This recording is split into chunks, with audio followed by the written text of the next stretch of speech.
Hello everyone, आज हम पढ़ते हैं एक थ्योरम है। ये थ्योरम क्या है? Every convergent sequence is bounded. हमको ये प्रूव करना है कि जो कन्वर्जेंट सीक्वेंस होता है वो बाउंडेड होता है, पर इसका जो कन्वर्स होता है वो ट्रू नहीं होता है। कि every convergent sequence is bounded आगे भी होना चाहिए कि but converse is not true. Proof देखते हैं। Let x n be a sequence which converse to l. हम मान लेते हैं कोई सीक्वेंस एक्स एन है जो कन्वर्स कहाँ कर रही है? यल पे। Take epsilon is equal to 1। हमने अपसालन मान लिया 1 है। Then there exist a positive integer m such that. अब हम कन्वर्जेंट डिफिनेशन के according mod of x n minus l less than epsilon होता है, तो अपसालन के उस पर हमने क्या ले लिया है? 1, तो हमने 1 लिख दिया।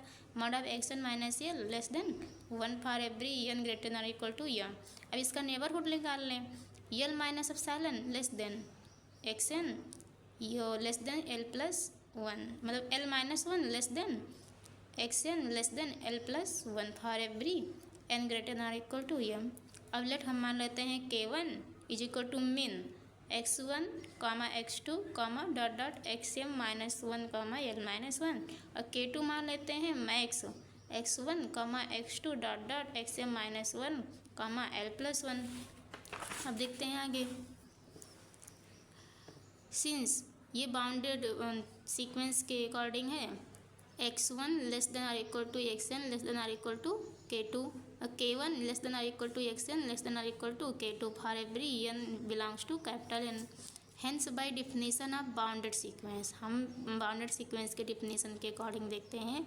We calculate that x n is bounded, मतलब एक्सएन जो है वो बाउंडेड सीक्वेंस है, but converse of is theorem is not true. बस इसका कन्वर्ट ट्रू नहीं है। That is every bounded sequence need not be necessary convergent, मतलब हम ये नहीं कह सकते हैं कि जो बाउंडेड सीक्वेंस होगा बे बाउंडेड सीक्वेंस वो कन्वर्जेंट होगा ही। एग्जाम्पल में देखते हैं द सीक्वेंस एक्सएन -1 का पावर n इज बाउंडेड। ये सीक्वेंस बाउंडेड तो है बट कन्वर्जेंट नहीं है। कन्वर्जेंट होने के लिए हमको यूनिक लिमिट चाहिए, और इसकी लिमिट कितनी है? -1 1 -1 1 2 आ रही है, तो 2 लिमिट पे तो कन्वर्ज नहीं करेगी ना, लिमिट पे एक ही कन्वर्ज करेगी कन्वर्जेंट सीक्वेंस, और इसका 2 लिमिट आ रहा है, इसलिए ये बाउंडेड तो है बट कन्वर्जेंट नहीं है। दूसरा थ्योरम देखते हैं यूकनेस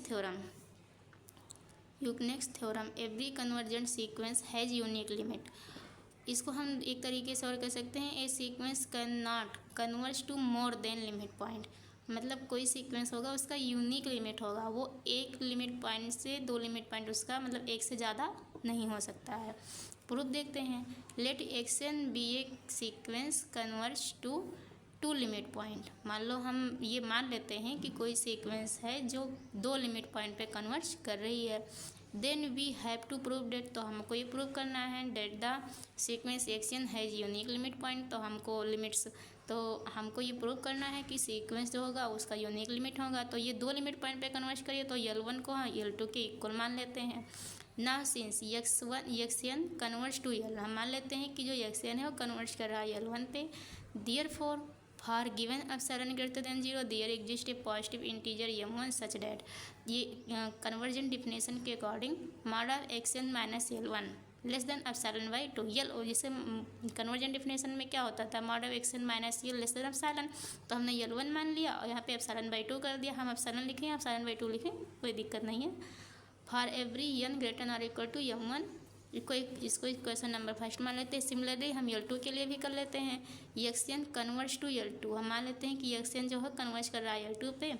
there exist a positive integer m2 such that x n minus L2 mod of x n minus L2 convergent definition के according less than epsilon by 2 for every n greater और equal to m2। इसको equation number हम second मान लेते हैं। अब फिर यहाँ से देखते हैं। नाउ लेट हम ये मान लेते हैं m is equal to max m1 m2। Then from first and second we get, हम फर्स्ट और सेकेंड से क्या मान लेते हैं पाते हैं?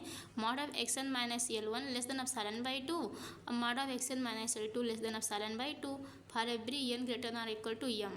इसको इक्वेशन नंबर थर्ड मान लेते हैं। वी है हमको मिलता है क्या है? L1 mod of L1 minus L2, subtract करते हैं माइनस L1 माइनस L2, तो L1 mod of x n minus L2 minus EXN minus L2 mod में। अब इसका हम अगर मॉड अलग अलग करें तोड़ें तो इस आइडेंटिटी के अनुसार लेस देन लग जाएगा, less than or equal to mod of XN minus L2 फिर plus mod of XN minus L2, ये आइडेंटिटी लगी है इसमें।